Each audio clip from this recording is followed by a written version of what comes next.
Hello friends, I am Mr. Ravindra Bhalirao and I welcome you to my channel, that is English for Learners. Dear students, in today's video we shall discuss textual activities of 6th standards lesson, that is 1.2, The Crow and the Snake. Already I have done a video detailed explanation about this story. या स्टोरीवरती किंवा 1.2 the lesson आहे the crow and the snake, याच्यावरती एक explanation, एक मराठी स्पष्टीकरण देण्यावरती एक video बनवलेली आहे. तुम्ही जे ती बघितली नसेल ती बघू शकता. परंतु आजच्या व्हिडिओमध्ये या लेसनवरती जे टेक्स्च्युअल ॲक्टिव्हिटीज आहेत, म्हणजे धड्याखालचे जे क्वेश्चन्स आणि आन्सर्स आहेत, ते आपण या व्हिडिओमध्ये चर्चा करणार आहोत. हा व्हिडिओ तुम्हाला निश्चितपणे आवडेल, त्यासाठी तुम्हाला हा व्हिडिओ स्टार्ट टू एंडपर्यंत बघायला विसरू नका. Let's go. So the crow and the snake, it is very interesting story. The last time I told you this is the fable type of story, fable story आहे. Okay, warming up ॲक्टिव्हिटीमध्ये बघू शकता. Look at the pictures and write the names of their young ones. इथे काही pictures दाखवलेले आहेत ॲनिमल्सचे. Cat, dog, then हेन, कोंबडी, डक, डॉंकी, टायगर. त्यांच्या यंग वन्सला काय बोलतात, म्हणजे त्यांच्या पिल्लांना काय बोलतात ते सांगायचं आहे. द कॅट, कॅटच्या पिल्लांना काय बोलतात, किटन. डॉगच्या पपी, कोंबडीच्या चिक, डकचा डकलिंग, डॉंकी फोल, अँड टायगर्स पिल्लाला काय बोलतात, यंग वन्सला काय बोलतात, कप. सो अशा प्रकारे हे आहे. आता पुढची ॲक्टिव्हिटी जी आहे, जे टेक्स्च्युअल ॲक्टिव्हिटी चालू होते, identify the types of the story. Activity number C आहे आयडेंटिफाय. आयडेंटिफाय म्हणजे ओळखा, टाईप म्हणजे प्रकार, म्हणजे ही जी स्टोरी आहे, story there are the many types of स्टोरीजचे वेगवेगळे प्रकार असतात. इमॅजिनेटिव्ह स्टोरी आहे, द मॉरल स्टोरी आहे, हिस्टॉरिकल स्टोरी आहे.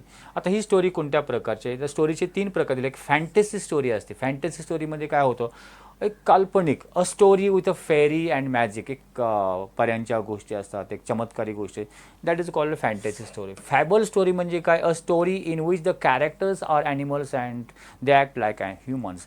अशा स्टोरीमध्ये की जे त्या स्टोरीमधल्या गोष्टीमध्ये जे कॅरेक्टर्स किंवा पात्र असतात ते प्राणी किंवा पक्षी असतात आणि ते आपापसामध्ये एखाद्या ह्युमन बिंग्स, मानवासारखे बोलतात, त्यांना फॅबल बोलतात. आणि फॅक्च्युअल स्टोरी म्हणजे वास्तविक, आपल्या लाईफ एक्सपिरियन्स, वास्तवाशी रिलेटेड, म्हणजे story related today's life experience, that is called factual story. आता ही जे स्टोरी आहे, the crow and the snake, this is the fable story because in this story there is a family of the crow, एक कावल्याची family आहे, and the husband crow and wife crow, and they are talking each other, there is a dialogue between them, त्यांच्यामध्ये संवाद आहे, म्हणून it is called the fable story.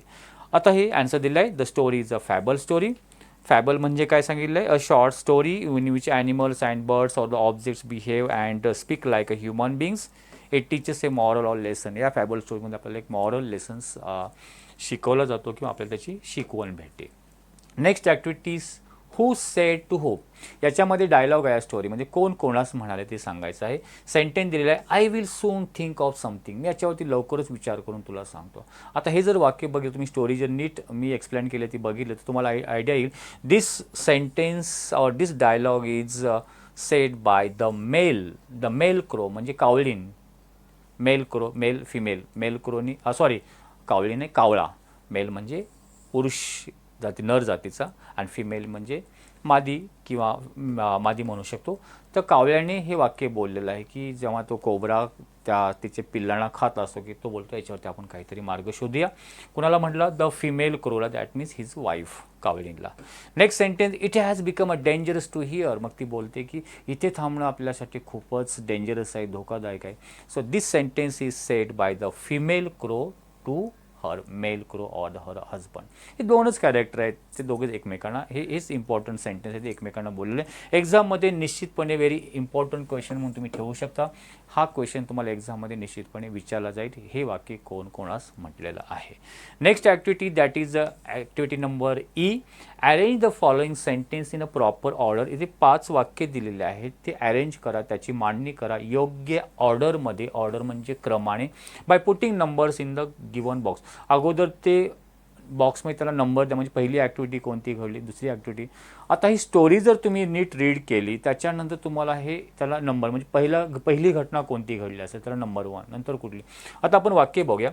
The guards chased away the cobra.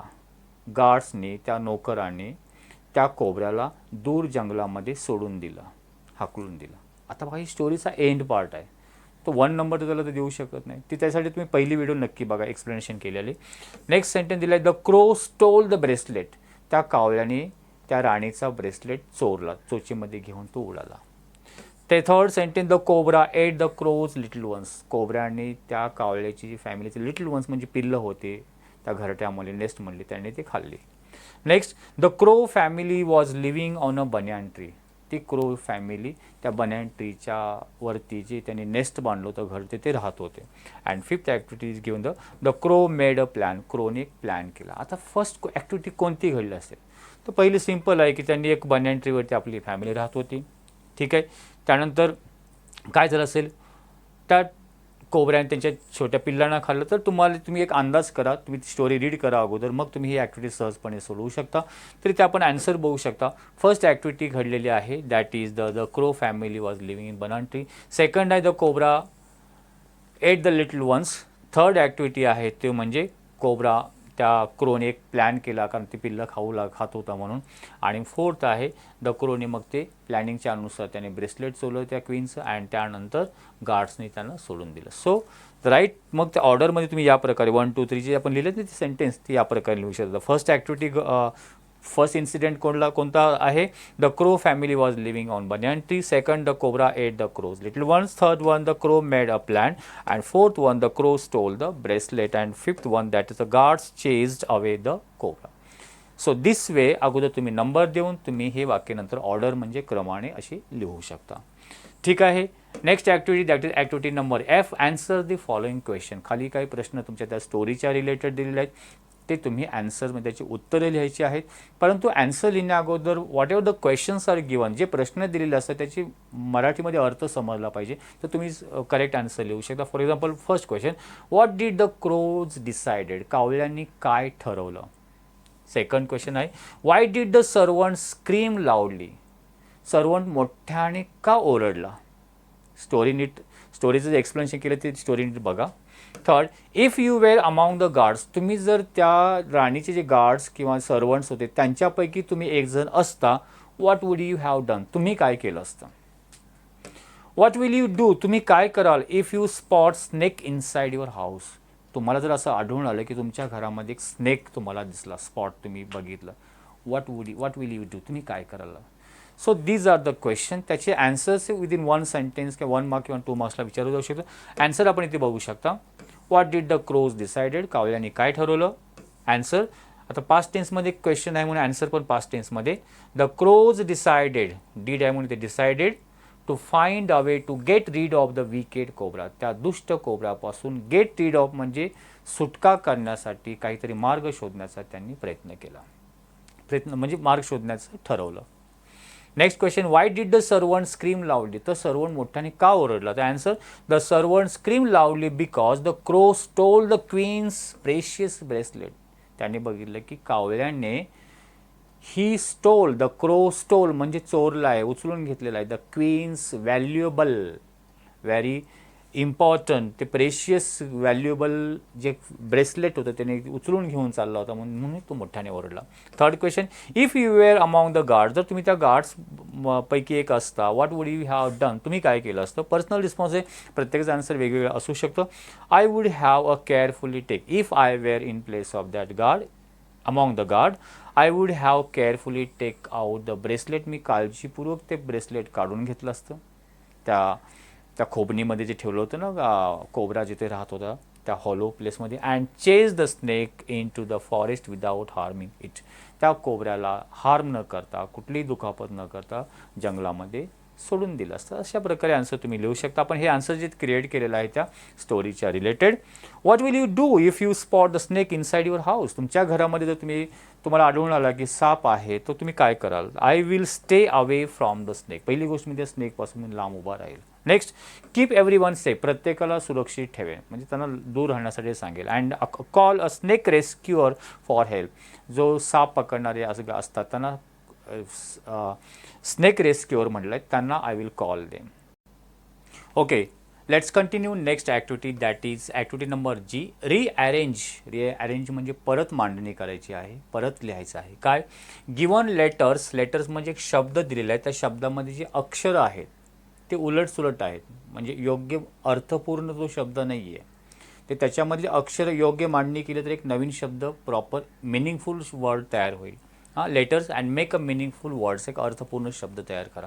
तुम्ही आता कल्पना करू शकता HCEADER. आता याच्या अक्षरांची जर उलटसुलट नीट मांडणी केली तर कुठला शब्द तयार होईल? गेस करा. LOOHWL त्या स्टोरीमध्ये गेलेला हा शब्द आहे. ELCIERHDEN इथे आन्सर दिलेला आहे, बघू शकता. फर्स्टचा आहे REACHED, रिच्ड म्हणजे पोहोचला. LOOHWLचे हॉलो, HOLLO, हॉलो म्हणजे ती पोकळी किंवा खोबणी आपण म्हणतो, झाडाच्या बुंद्यामध्ये असलेली, जिथे कोबरा राहत होता. ELCIERHDN तर त्याचं राईट प्रॉपर ऑर्डरमध्ये आपण जर लिहिलं CHILDREN चिल्ड्रन होईल, म्हणजे मुले. NIATSNTLY तर EINST इन्स्टंटली हा वर्ड तयार होतो. DWIKC तर विकेड आहे, WICKED या प्रकारे त्याची मांडणी करायची आहे. HCGNTIAW तर खरा तो मिनिंगफुल तो शब्दाची जर नीट मांडणी केली तर या प्रकारे WATCHING, वॉचिंग म्हणजे पाहणे किंवा लक्ष देणे. नेक्स्ट ॲक्टिव्हिटी त्याची activity number H, select and write opposite words from the given box.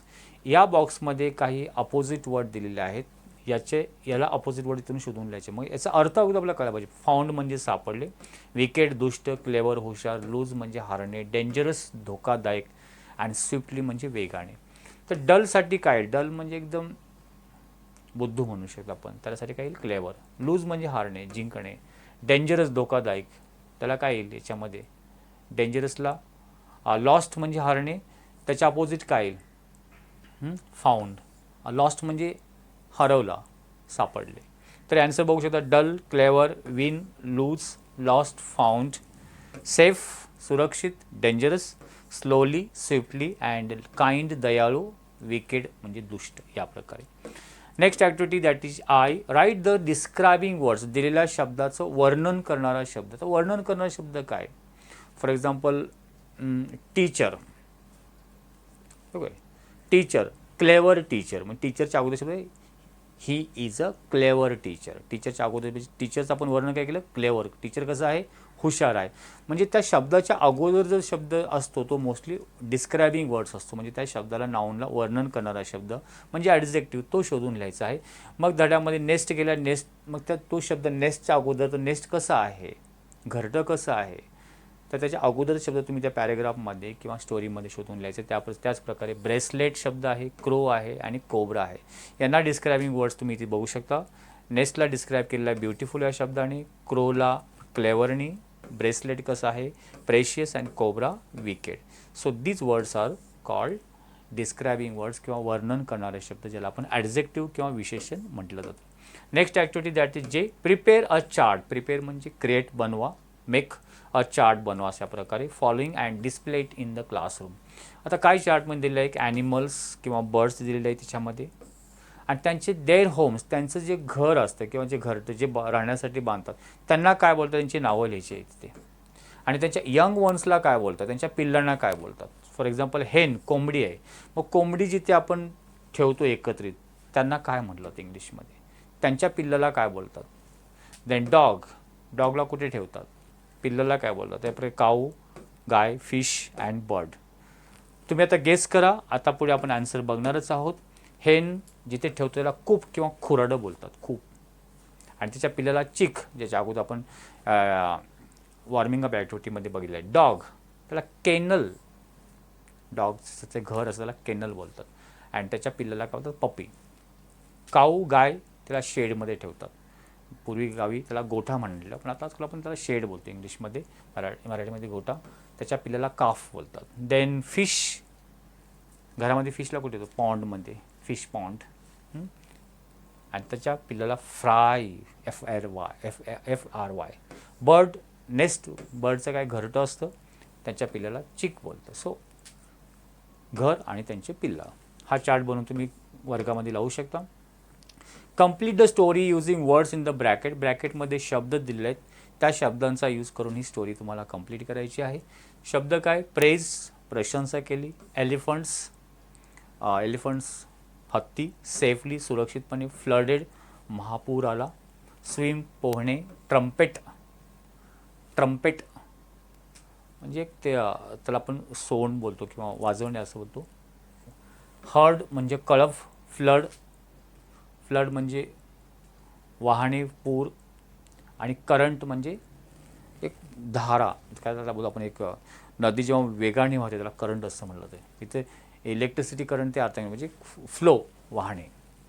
One day a herd of dash dash, एक दिवस डॅश डॅशचा कळप. तो कोणाचा कळप?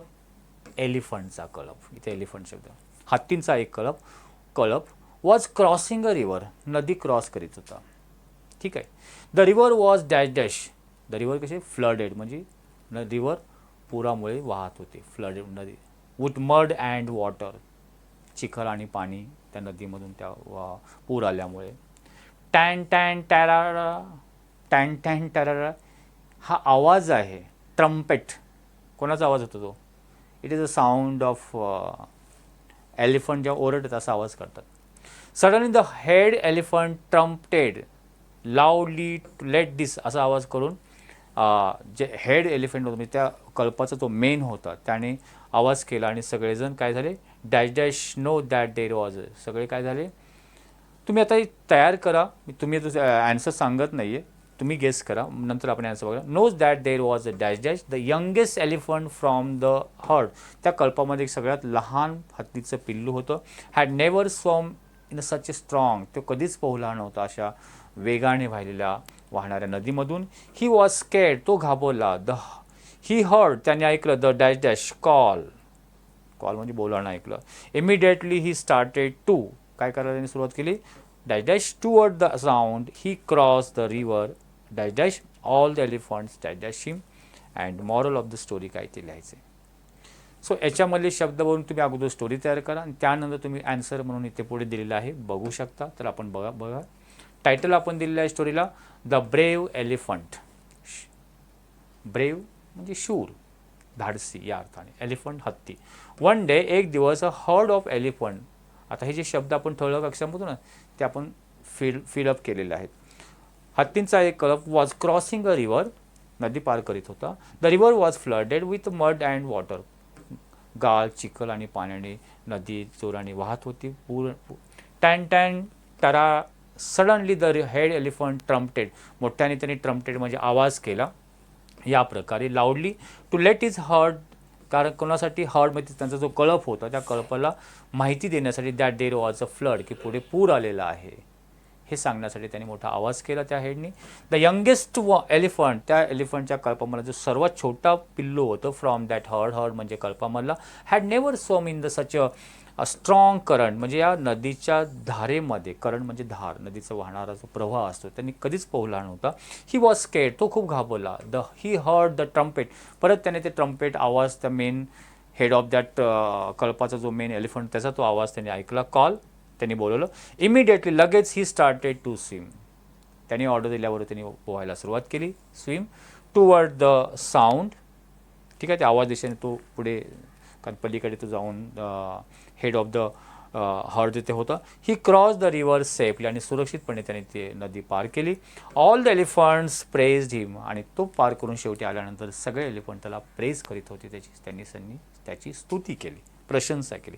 मॉरल ऑफ द स्टोरी काय? Courage and presence of mind, धाडस आणि योग्य वेळी योग्य निर्णय घेणे, त्याला presence of mind help us overcome difficulty. या दोन गुणामुळे इट हेल्प अस, आपल्याला मदत मिळते, टू ओव्हरकम म्हणजे मात करू शकतो, डिफिकल्टीजवरती, येणाऱ्या संकटावरती. ठीक आहे. So this is the story. तर हे जे आपण क्वेश्चन आन्सर किंवा ॲक्टिव्हिटीज बघितली, तुम्हाला हे ॲक्टिव्हिटीज एक वर्ड फॉर्मॅटमध्ये हवे असेल तर आपली इंग्लिश फॉर लर्नर्स वेबसाईटवरती .com या वेबसाईट, ही जी वेबसाईट आहे याच्यावरती हिची PDF मी पूर्ण PDF रूपामध्ये अपलोड केलेली आहे. तिथे जाऊन तुम्ही व्हिजिट करा आणि ते PDF डाउनलोड करा आणि तुमच्या नोटबुकमध्ये लिहा. आय होप तुम्हाला हा व्हिडिओ निश्चितपणे आवडला असेल लाईक आणि शेअर करायला विसरू नका. Wish you good day, take care, thank you very much.